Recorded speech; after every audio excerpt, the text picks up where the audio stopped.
मैं स्वयं स्तोत्र जब पढ़ता हूँ तो मैंने 24 भगवानों में कहीं ना कहीं भगवान को स्थापित कर लिया है। जैसे स्वयं स्तोत्र में आदिनाथ आते हैं तो मैं आदिनाथ का स्मरण कर लेता हूँ। आदिनाथ तो बहुत सारे हैं। अजितनाथ का यदि कभी स्तोत्र पढ़ता हूँ तो तुरंत मैं सौरीपुर बटेरपुर से चला जाता हूँ। वहाँ के अजितनाथ भगवान बहुत शानदार है, नीचे ऊपर नहीं। शंभुनाथ भगवान पर तुरंत चला जाता हूँ रणथंबोर। रणथंबोर का ध्यान करते हुए शंभु अभिनंदन नाथ भगवान पढ़ता हूँ तो ललितपुर के अभिनंदन नाथ भगवान की मूर्ति। जब सुमत नाथ भगवान का पढ़ता हूँ तो भद्रोदय तीर्थ क्षेत्र रेवाशा सुमत नाथ भगवान। पद्म प्रभु भगवान पढ़ते हैं तो पद्म प्रभु तो प्रसिद्ध है ही।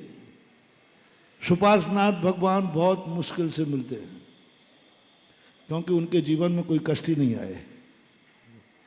तो मैंने कहा भैया भगवान थोड़े बहुत कष्ट झेल लेते तो कम से कम मुझे मिल तो जाते कहीं आप। सुपार्श्वनाथ भगवान मिलते हैं बहुत मुश्किल में।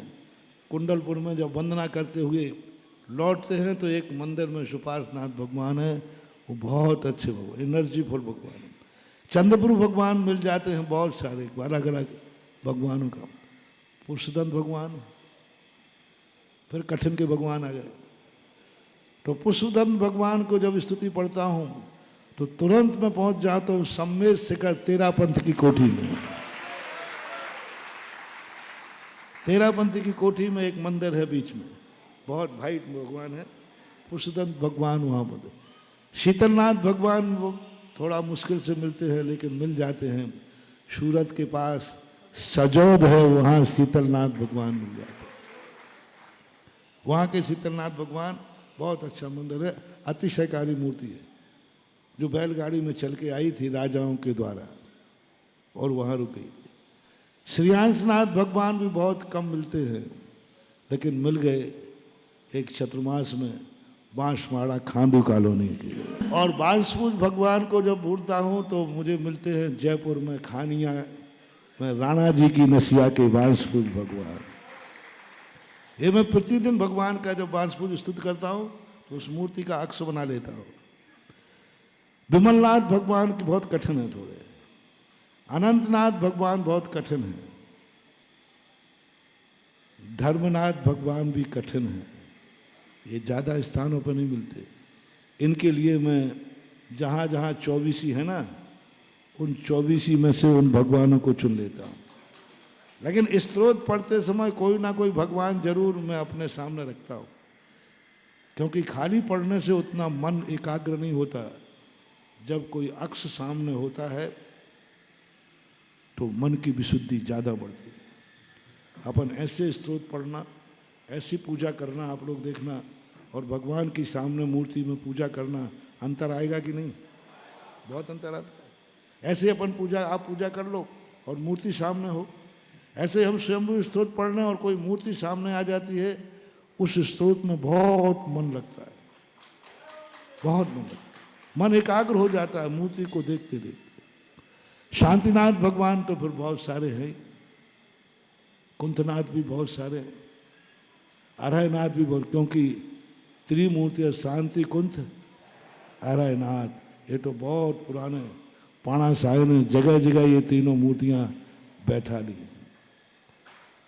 अब अरहनाथ भगवान के बाद आते हैं मल्लीनाथ, ये भी बहुत कम मिले। मुनिष्यव्रत नाथ तो भगवान है।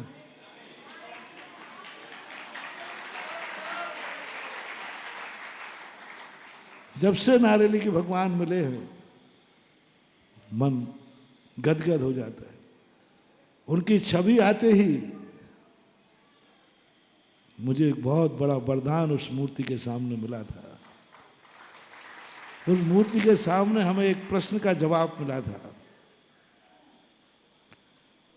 कि एक हमारे छोटे महाराज का एक मरण हुआ था, आकस्मिक हो गया। 2-3 महाराजों का ऐसा हो गया। तो मेरे मन में अच्छा भाव नहीं आया। मन की भगवान,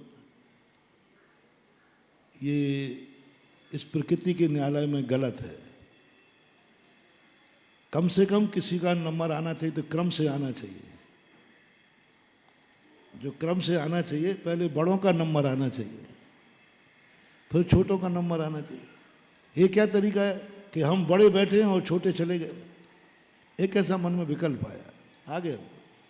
क्योंकि उनकी जो देख करके बहुत छोटी सी उम्र, बहुत छोटा सा जीवन, छोटी सी साधना, और उनको चले गए।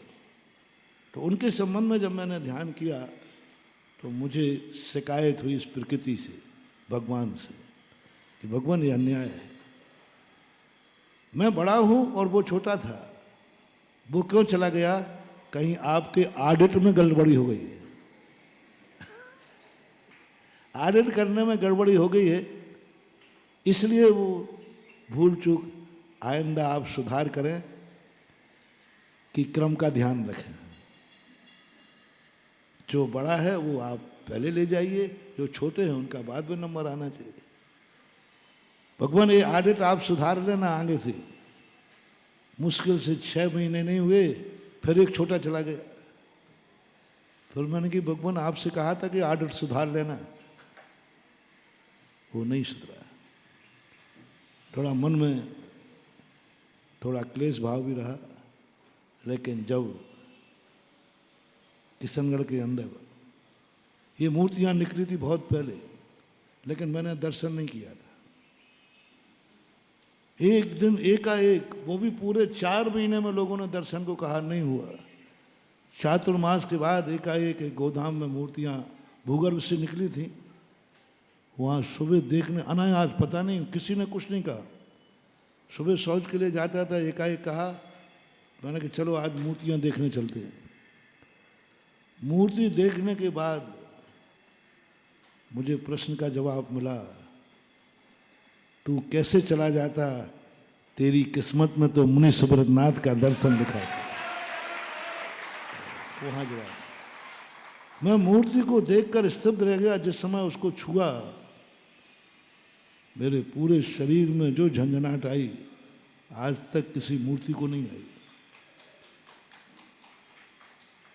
किसी भी, मैं सब मूर्तियों की एनर्जी टेस्ट करता हूं, आपको नजर नहीं आएगी। जैसे आपको, यदि आप अपनी नाड़ी देखो तो क्या लगता है? मार फड़क रही है। और वही नाड़ी वैद्य देखे तो तुरंत बता देता है कफ की नाड़ी है कि बाद की, पित्त की बीमारी बता देता है। वो मुझे एक कहना चाहिए, गॉड गिफ्ट समझना चाहिए। जैसे ही मूर्ति को पकड़ा, मैं एकदम इतना स्तब्ध रह गया कि आज भी दुनिया में ऐसी एनर्जी वाली मूर्तियां हैं। ऐसी एनर्जी वाली मूर्तियां तो हमने शास्त्रों में पढ़ी थी। ऐसी एनर्जी वाली मूर्तियां तो हमने पद्म पुराण में पढ़ी थी। ऐसी एनर्जी वाली मुनि सुब्रतनाथ का वर्णन तो हमने अंजना की गुफा में पढ़ा था।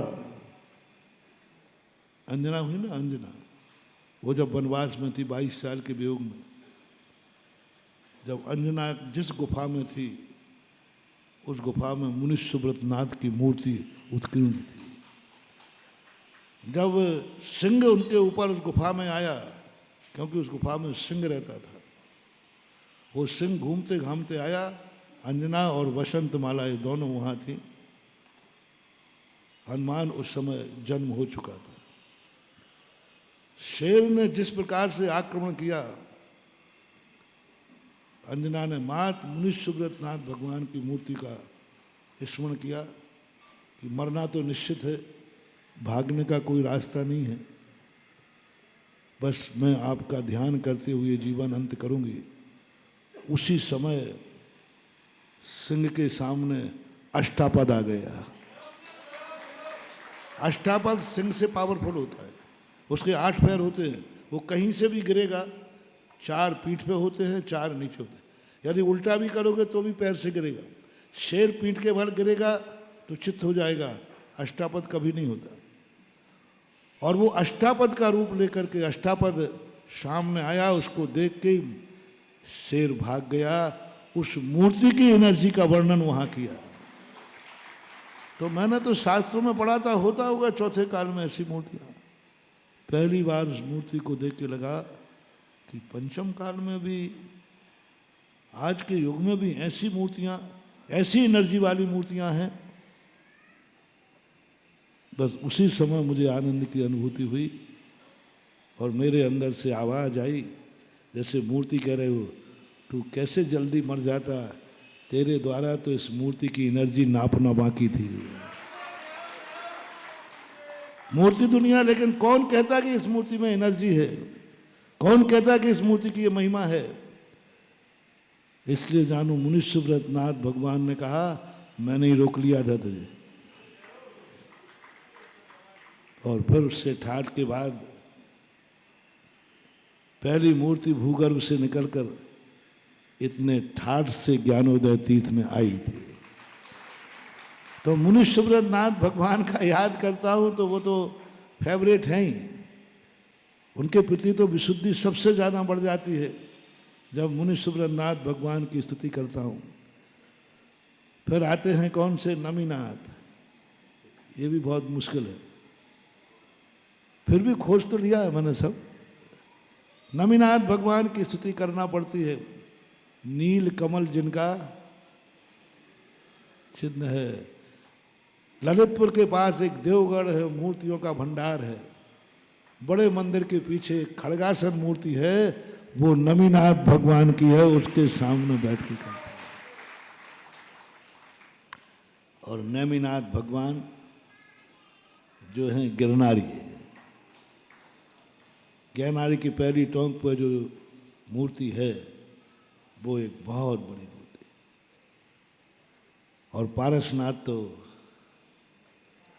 है, कितने पारस, कभी किसी कभी किसी कभी कहीं, कभी एक पारसनाथ नहीं, पता नहीं कितने पारसनाथ हैं। और बहुत अच्छे अच्छे हैं। कभी किसी के सामने पढ़ लेता हूँ, कभी किसी के सामने पढ़ लेता हूँ। और महावीर स्वामी, श्री महावीर जी जिंदाबाद है ना।